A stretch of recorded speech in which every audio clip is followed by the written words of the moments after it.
जय हिंद। नमस्कार दोस्तों, कैसे हैं आप सभी। उम्मीद है दोस्तों आप सभी लोग बहुत ही अच्छे से होंगे और अपनी पढ़ाई को दोस्तों कंटिन्यू कर रहे होंगे। तो आज दोस्तों उसी क्रम में हम आगे बढ़ने वाले हैं। आज की दोस्तों क्लास आप लोगों के लिए बहुत ही ज़्यादा इंपॉर्टेंट रहने वाली है और वो आपके सभी यानी कि दोस्तों फॉर ऑल कॉम्पिटिटिव एग्जाम के लिए दोस्तों जीके जीएस के टॉप 25 क्वेश्चन दोस्तों आप लोगों के सामने लेकर आया हूँ, जो कि दोस्तों आपकी क्लास दोस्तों आज से पर डे क्लास होया करेगी। और इस क्लास का जो टाइम रहने वाला है वो दोस्तों आपका दोपहर 3 बजे दोस्तों आपकी ये क्लास डेली करवाई जाएगी, जिसमें दोस्तों आप लोगों के लिए 25 क्वेश्चन जीके के देखने को मिलेंगे। और ये 25 क्वेश्चन दोस्तों आपके प्रतियोगी परीक्षाओं में आगे पूछे जा चुके हैं और आगे भी दोस्तों आपसे पूछे जाएंगे। तो इन क्लास को दोस्तों बिल्कुल भी मिस मत कीजिएगा। तो चलिए दोस्तों वीडियो को स्टार्ट करते हैं। और वीडियो को स्टार्ट करने से पहले अभी तक आपने दोस्तों हमारे चैनल को सब्सक्राइब नहीं किया तो चैनल को सब्सक्राइब कर लीजिएगा। और दोस्तों अभी तक आपने वीडियो को लाइक नहीं किया तो वीडियो को लाइक भी कर दीजिएगा। तो ये काफ़ी क्लास भी दोस्तों आपकी रहने वाली बहुत इंटरेस्टेड रहने वाली है। और ये 25 क्वेश्चन लेकर आया हूँ दोस्तों आप लोगों के सामने। और इस 25 क्वेश्चन में आपको GK GS general awareness general science साथ में दोस्तों आपको करंट अफेयर्स और स्टैटिक जीके के भी क्वेश्चन देखने को मिलेंगे, जो कि दोस्तों आपके एग्जाम में पूछे गए हैं। तो अब आज का दोस्तों देखते हैं लेवल किस प्रकार का रहने वाला है और आप लोगों का स्कोर क्या रहता है। तो कमेंट बॉक्स में वीडियो क्लास में जरूर बताना। तो चलिए दोस्तों आपके सामने आता हुआ आज का पहला क्वेश्चन। निम्नलिखित में से कौन राष्ट्रीय विकास परिषद का सदस्य नहीं है। क्वेश्चन को ध्यान से पढ़िएगा, उसके बाद दोस्तों आंसर दीजिएगा। क्वेश्चन कह रहा है कि निम्नलिखित में से कौन राष्ट्रीय विकास परिषद का सदस्य नहीं है। ऑप्शन दिए गए हैं प्रधानमंत्री, नीति आयोग का सदस्य, राज्यों के मुख्यमंत्री, या दोस्तों भारत का प्रेसिडेंट यानी कि दोस्तों राष्ट्रपति, भारत का राष्ट्रपति। तो ऑप्शन आप लोगों के सामने दिए गए, तो आंसर कीजिएगा फटाफट। आपसे पूछा जा रहा है कि कौन राष्ट्रीय विकास परिषद का सदस्य नहीं है। तो इसका जो राइट आंसर रहने वाला है वो हो जाएगा दोस्तों ऑप्शन डी, भारत का राष्ट्रपति। भारत का राष्ट्रपति होता है जो दोस्तों राष्ट्रीय विकास परिषद का सदस्य नहीं होता है। चलिए आगे बढ़ते हैं। क्वेश्चन नंबर 2, टैक्स आधार में वृद्धि के अनुरूप कर की दर बढ़ने को क्या कहा जाता है। ये क्वेश्चन दोस्तों काफी बार एग्जाम में रिपीट हुआ है कि टैक्स आधार में वृद्धि के अनुरूप कर की दर बढ़ाने को क्या कहा जाता है। समानुपाती कर, प्रगतिशील कर, प्रतिगामी कर, या दोस्तों हासमान कर, या दोस्तों हासमान कर। तो आंसर करेंगे। और इन क्वेश्चनों को यदि आप अपनी कॉपी में नोट्स बना रहे हैं तो बहुत अच्छी बात है। यदि आप इन 25 क्वेश्चनों की यदि आप डेली क्लास लेते हैं और अपने कॉपी में नोट्स बनाते हैं तो दोस्तों आपका जीके और जीएस में बहुत ही अच्छा स्कोर रहेगा प्रतियोगी परीक्षाओं में। तो यहाँ पे आपका ऑप्शन बी राइट आंसर हो जाएगा, प्रगतिशील कर। यानी कि दोस्तों टैक्स आधार में वृद्धि के अनुरूप की जो दर बढ़ाई जाती है उसको बोलते हैं दोस्तों हम प्रगतिशील कर। चलिए इसी क्रम में आगे बढ़ते हैं क्वेश्चन नंबर 3 की ओर। आपूर्ति पक्ष का अर्थशास्त्र किस पर अधिक जोर देता है। आपूर्ति पक्ष का अर्थशास्त्र किस पर अधिक जोर देता है। ऑप्शन दिया गया है निर्माता पर, विश्व की अर्थव्यवस्था पर, उपभोक्ता पर, या दोस्तों बिचौलिए पर, जो बिचौलिए होते हैं या उन पर। तो ऑप्शन आप लोगों के सामने है और आंसर दीजिएगा। आपूर्ति पक्ष का अर्थशास्त्र किस पर अधिक जोर देता है। और आपको बता दें कि ये दोस्तों आप जो प्रैक्टिस सेट कर लगा रहे हैं ये 25 प्रश्नों का, ये आपका एसएससी जीडी का प्रैक्टिस सेट है, कोई ज़्यादा बड़े एग्जाम का नहीं है। ये सिर्फ दोस्तों 10th लेवल के एग्जाम का प्रैक्टिस सेट है। तो इसमें उम्मीद है कि आप लोग अच्छा स्कोर करेंगे। तो अपना कमेंट बॉक्स में स्कोर देना ना भूलें। तो इसका जो राइट आंसर रहने वाला है वो रहने वाला है ऑप्शन ए, निर्माता। आपूर्ति पक्ष का अर्थशास्त्र किस पर अधिक जोर देता है दोस्तों, निर्माता पर। चलिए आगे बढ़ते हैं। नौकरशाही के सिद्धांत के संस्थापक या दोस्तों जनक कौन है। नौकरशाही के सिद्धांत के संस्थापक जनक कौन थे। ऑप्शन आप लोगों के सामने है। F W. Taylor, Max Weber, Elton Mayo, Herbert Simon. तो आंसर करेंगे F W. Taylor, Max Weber, Elton Mayo, या दोस्तों हर्बर्ट साइमन। तो ये क्वेश्चन दोस्तों आपका राइट आंसर हो जाएगा ऑप्शन बी, मैक्स वेबर। कौन हो जाएंगे दोस्तों, मैक्स वेबर हो जाएंगे नौकरशाही सिद्धांत के जनक। तो इसको क्वेश्चन को इंपॉर्टेंट है और ध्यान में रखिएगा, आपके एग्जाम में पूछा जा सकता है। चलिए वेरी वेरी इंपॉर्टेंट क्वेश्चन, संयुक्त राष्ट्र संघ कब अस्तित्व में आया। काफी बार दोस्तों एग्जाम में पूछा गया और आपके एसएससी जीडी में भी दोस्तों पूछा जा चुका है।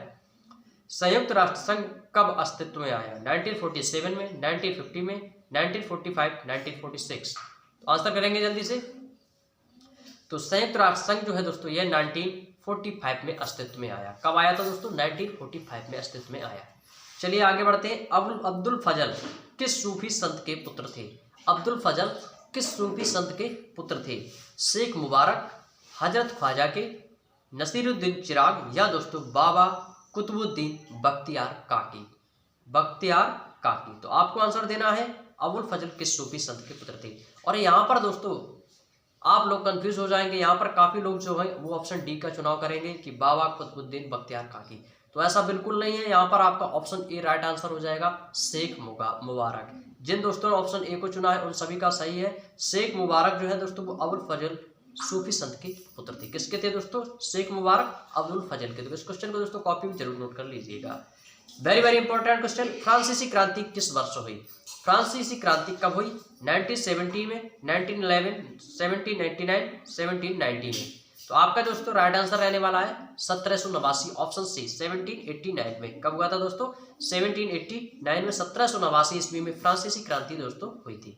चलिए वेरी इंपॉर्टेंट क्वेश्चन और बिल्कुल इजी क्वेश्चन, वंदे मातरम गीत किस पुस्तक से लिया गया है? यहाँ पर आपसे दोस्तों लेखक का नाम नहीं पूछा गया है, आपसे पुस्तक का नाम पूछा गया है। जो वंदे मातरम जो गीत है दोस्तों वो किस पुस्तक से लिया गया है? ऑप्शन दिया है गीतांजलि से, आनंद मठ से, इंडियन पीपल से, या दोस्तों poverty and un British rule in India से। तो ऑप्शन आप लोगों के सामने आंसर दीजिएगा।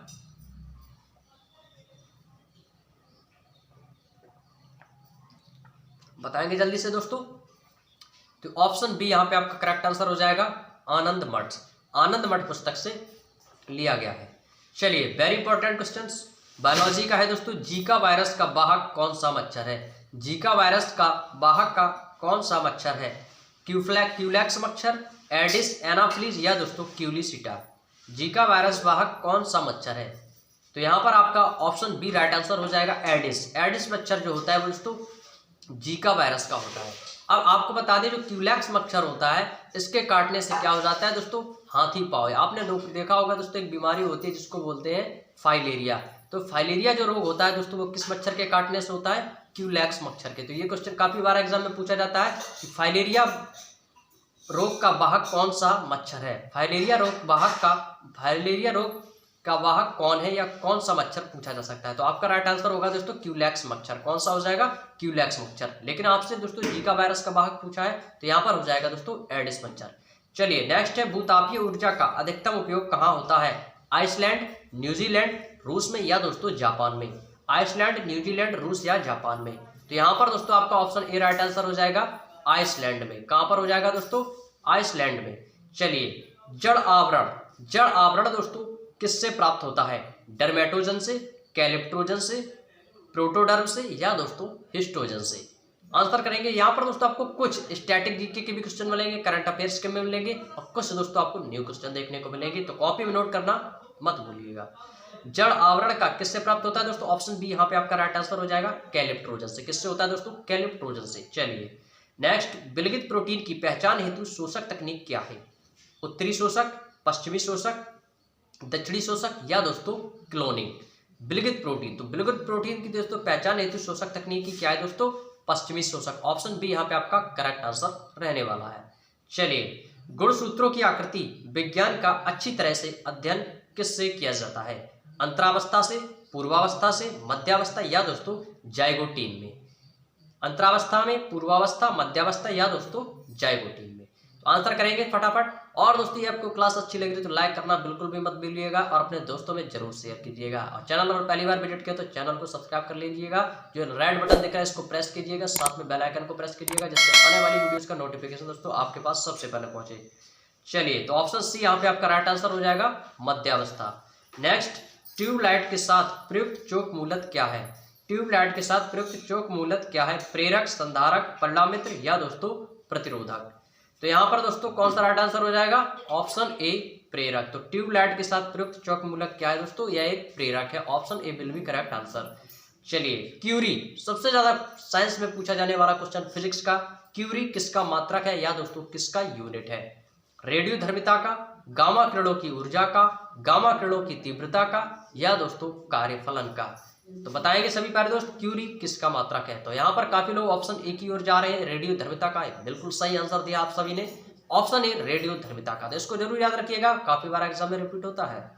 चलिए बहुत ही इंपॉर्टेंट क्वेश्चन है, नेटवर्क में डब्ल्यूईपी का क्या अर्थ है दोस्तों, या डब्ल्यूईपी का क्या फुल फॉर्म है? तो फुल फॉर्म पूछा गया है, ऑप्शन आप लोगों के सामने दिए गए हैं। Wireless equivalent privacy, wired extra privacy, wired equivalent privacy या दोस्तों वायरलेस एम्बेडेड प्राइवेसी।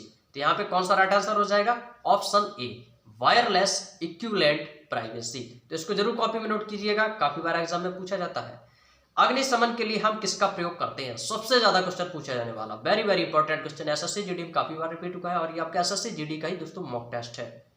अग्निशमन के लिए हम किसका प्रयोग करते हैं? हाइड्रोजन का, कार्बन मोनोऑक्साइड का, कार्बन डाइऑक्साइड का या दोस्तों मार्स गैस का। तो आप सभी जानते हैं जो अग्निशमन जो जिससे दोस्तों आग बुझाई जाती है उसमें हम किस गैस का प्रयोग करते हैं? कार्बन डाइऑक्साइड का, यानी कि दोस्तों CO2, ऑप्शन सी यहाँ पे आपका करेक्ट आंसर हो जाएगा।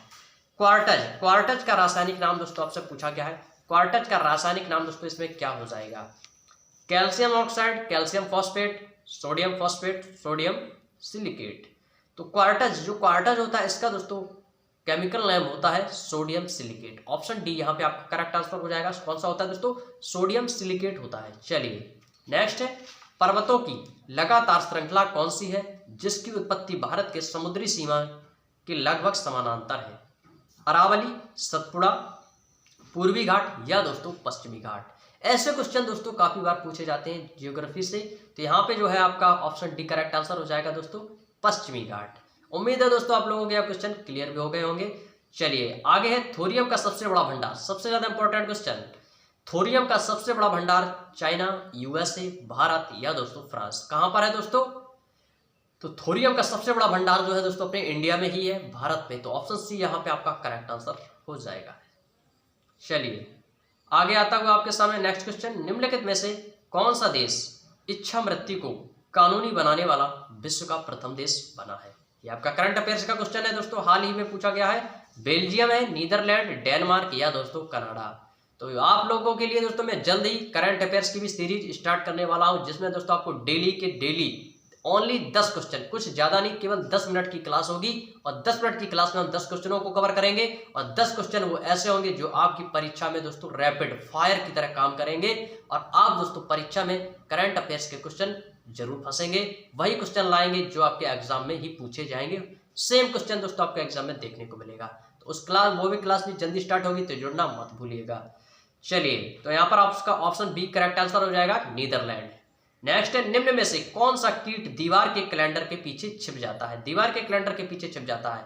ऑप्शन है ड्रैगन फ्लाई, अल्पायु मच्छी, सीसी मच्छी या दोस्तों बालू मच्छी। अब आप कहेंगे कि सर कैलेंडर के पीछे तो छिपकली भी छिप जाती है, तो यहाँ पर छिपकली की भी दोस्तों ऑप्शन तो दिया नहीं है, तो यहाँ पर दोस्तों आपसे कीट के बारे में पूछा है, तो ऑप्शन बी यहाँ पे करेक्ट आंसर हो जाएगा, अल्पायु मक्खी। अल्पायु मच्छी जो होता है दोस्तों, ये मक्खी भी बोलते हैं, ये दोस्तों कैलेंडर के पीछे छिप जाती है। चलिए नेक्स्ट है, शिव कुमार शर्मा किसके प्रसिद्ध वादक हैं? शिव कुमार शर्मा किसके प्रसिद्ध वादक हैं? सितार, बांसुरी, संतूर या दोस्तों तबला। तो शिव कुमार शर्मा ये काफी प्रसिद्ध वादक हैं, जो कि दोस्तों संतूर बजाते हैं, संतूर के वादक हैं। ऑप्शन सी यहाँ पे करेक्ट आंसर हो जाएगा, शिव कुमार शर्मा किसके प्रसिद्ध वादक है दोस्तों? संतूर की। चलिए क्वेश्चन नंबर 24, निम्नलिखित में से ब्लेड रनर, आपसे दोस्तों ब्लेड रनर के बारे में पूछा जा रहा है, किसे जाना जाता है? उसेन बोल्ट को, ऑस्कर लियोनार्ड, कार्ल पिस्टोरियस को, कार्ल लुइस को या दोस्तों बेन जॉनसन को। तो यहाँ पर जो है काफी लोग कंफ्यूज हो गए, उसेन बोल्ट को भी चुनेंगे, क्योंकि उसेन बोल्ट जो है दोस्तों 100 मीटर में दोस्तों यानी कि काफी तेज दौड़ने वाला धावक है और उसका दोस्तों वर्ल्ड रिकॉर्ड भी है। तो यहाँ पर उसेन बोल्ट नहीं है, तो ब्लेड रनर जो है वो है दोस्तों option B, Oscar Leonard, Carl Pistorius को जाना जाता है। ऑप्शन बी यहाँ पे आपका करेक्ट आंसर हो जाएगा। चलिए नेक्स्ट क्वेश्चन दोस्तों आप लोगों के सामने आता होगा, गृह मंत्रालय द्वारा FCRA का विस्तृत रूप क्या है? आज का लास्ट क्वेश्चन है दोस्तों, गृह मंत्रालय द्वारा संचालित FCRA का विस्तृत रूप क्या है? फुल फॉर्म में पूछा गया, FCRA का फुल फॉर्म जरूर याद कर लेना, आपके कॉम्पिटिटिव एग्जाम में एक ना एक तो जरूर पूछा जाता है। Foreign currency regulation act, foreign contribution regulation act, foreign contract regulation act, foreign central restriction act. तो क्वेश्चन को बताएंगे आंसर इसका क्या हो जाएगा दोस्तों, गृह मंत्रालय द्वारा संचालित FCRA का फुल फॉर्म। तो ऑप्शन बी यहाँ पे आपका करेक्ट आंसर हो जाएगा, फॉरेन कंट्रीब्यूशन रेगुलेशन एक्ट। कौन सा हो जाएगा दोस्तों? Foreign contribution regulation act. Option B दोस्तों आपका करेक्ट आंसर हो जाएगा। तो ये थे दोस्तों आज के टॉप 25 मोस्ट इंपोर्टेंट क्वेश्चन जो आपके दोस्तों कॉम्पिटिटिव एग्जाम सभी प्रतियोगी परीक्षाओं में पूछे जाते हैं। तो आगे भी आपसे पूछे जाएंगे, रिपीट होते रहेंगे, तो क्वेश्चन के नोट्स जरूर बनाना बिल्कुल भी मत भूलिएगा। तो चलिए दोस्तों मिलते हैं नेक्स्ट सीरीज में, आप लोगों के लिए नेक्स्ट क्लास में ऐसे ही टॉप 25 क्वेश्चन लेकर आएंगे। तो तब तक के लिए मिलेंगे नेक्स्ट वीडियो में। जय हिंद, जय भारत, वंदे मातरम। वीडियो को लाइक शेयर सब्सक्राइब जरूर कीजिएगा। चलिए दोस्तों।